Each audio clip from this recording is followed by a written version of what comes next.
Okay, in this tutorial I would like to demo two of my favorite filters of Nik Software's Color Effects Pro plugin.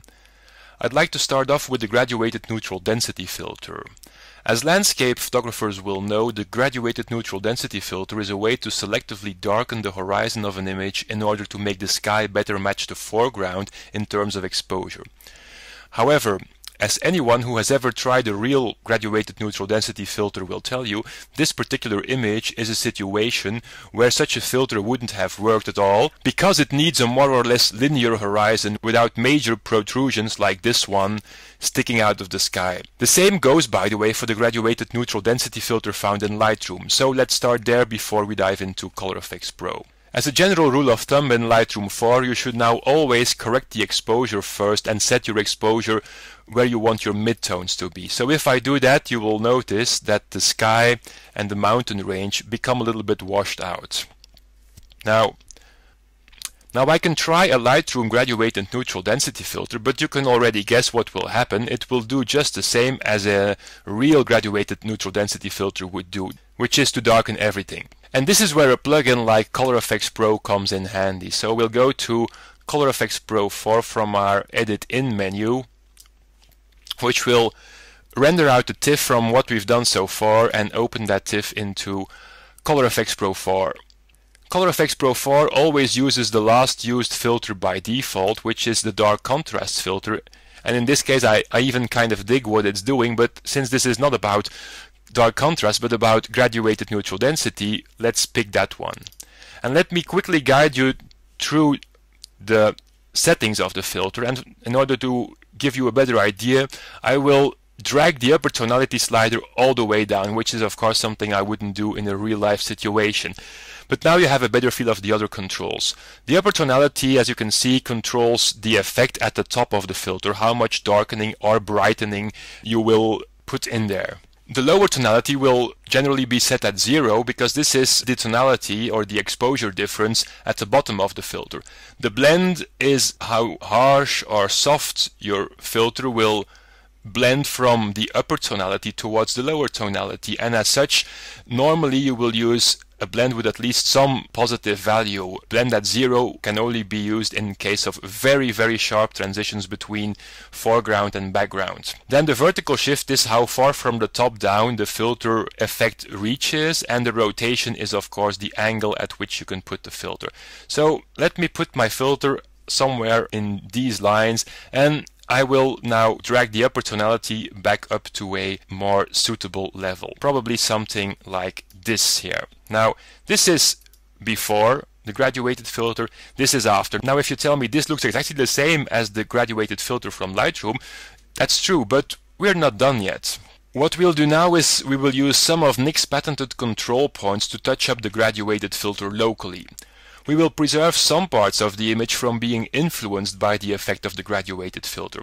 So you could say in a way that we will make our own custom cutout graduated filter. Now, control points aren't unique to ColorEfexPro Pro 4. Each and every one of the Nik plugins uses them, and it's what makes these plugins stand out in my opinion. However, ColorEfexPro Pro has two sorts of control points, plus and minus. Control points have an area of influence, as I'll show you in a minute. A plus control point will only leave the effects of the filter you applied, in this case the graduated neutral density filter, within its area of influence, whereas a minus control point will leave the effects intact everywhere except in its area of influence. That's the major difference. So they kind of lead you to the same result, but sometimes one will work faster than the other. So depending on the image at hand, you will choose one or the other. Now in this case, I want to remove the effect from these protrusions over here, and from the monks' heads, their hair, and maybe the top part of their robes. So I will use a set of minus control points, and the only thing I have to do is click on a pixel that is representative in terms of color and brightness and contrast for the area I want to preserve. So I have a range of pixels here going all the way from the top to the bottom of this protrusion, but if I have a choice, I will always put it in the center for reasons that will soon become clear. Now, I just click on this area, and then the only thing I have to do is drag out the radius slider so that the circle that I see encompasses, and not more than that, but just encompasses the object I want to protect. So something along the lines of this in this example. That's also the reason that I put the reference pixel in the middle and not over here or over here, because doing so allows me to draw the smallest possible circle that still encompasses everything I want to protect. Now, what the software has automatically done is that it has looked for pixels that have a matching texture, color, brightness, contrast, and so on, according to a patented algorithm, and it has made a mask that protects the areas it has selected from the effect of, in this case, the graduated neutral density filter. What it has actually done is, within its area of influence, it has set the opacity of the filter at 0, and you can tell this by the opacity slider, which is all the way down at 0.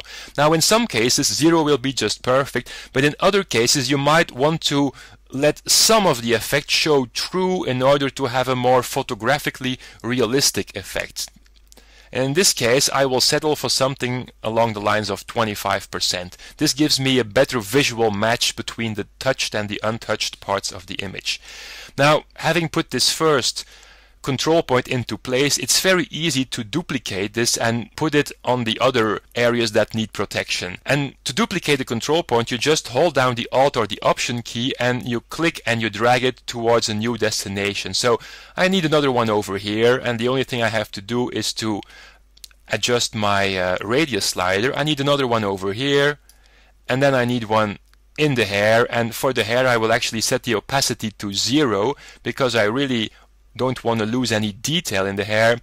Another one in the hair over here, and you can see some detail showing back, and it doesn't have an effect in this area because the reference pixel is set on an almost black value. And again, control point on the faces of the monks, and another control point, maybe a little bit a larger one, on the top of the robes that was also darkened a little bit. Now, that's all there is to it. You see, with a couple of clicks and a couple of control points, in this case 9 in total, and it takes about a minute or so, I have kind of made a custom graduated neutral density filter. Now, for example, if I'm offended by this over darkened part over here, which is probably the result of a polarizing filter, I can very easily put the opacity of the graduated filter somewhere over here to make it less telltale. Now, so this is before the graduated neutral density filter. This is after the custom cutout graduated neutral density filter, thanks to the control points, the minus control points in ColorEfX Pro 4. Now, another new addition to ColorEfX Pro 4 is the fact that you can stack filters on top of each other. And to do so, you just hit the Add Filter button over here, and I can choose another one. And let's have a look at my favorites. Oh, the detail extractor, that might be interesting, and I do want to extract some detail from the foreground. I think the courtyard area is lacking a little bit in texture, in granularity, in atmosphere. So let's look what the detail extractor can do for us. And by hovering over this here, this will allow me, if I click on it, to bring up a set of presets, and I will overdo it just for argument's sake, and I will click on the extreme details preset, and watch what happens. You see that this really brings out extreme details in the foreground, and if I turn it off and back on again, so you see I actually like the effect on the courtyard area itself, but I am with you if you think that it overdoes the effect everywhere else. I'm totally with you. So what I'm looking for is a way to apply this effect locally only on the courtyard area and nowhere else. Now, if this were Photoshop, for example, I would probably put this effect on a separate layer in Photoshop and then use all my layer masking skills to build a layer mask, probably with a Wacom tablet or something like that, and brush the effect in locally. Now, however, with what we've learned already, you might think, well, no, we can also put negative control points on all the areas we want to protect, and that would be probably a faster way, but there's an even faster way, and it is by means of using positive control points, because in this case the area that I want to keep the effect on is quite similar in terms of texture, in terms of overall brightness, contrast, saturation, color especially. So I will just use a plus control point and put it on a reference pixel as always, and drag out the radius slider. And this doesn't have to be perfect either, because towards the edges of the radius the effect kind of falls off, so it's not a telltale everything that's within the radius is selected, everything without is unselected. It kind of falls off towards the edges. So more often than not I will make my radius slightly smaller than the area I want to affect. But you see, the filter has done a marvelous job of keeping the filters, or keeping the detail extractor effect only to the pixels I selected, and it has done so much more faster and probably much more photographically correct than I could do hand painting a mask.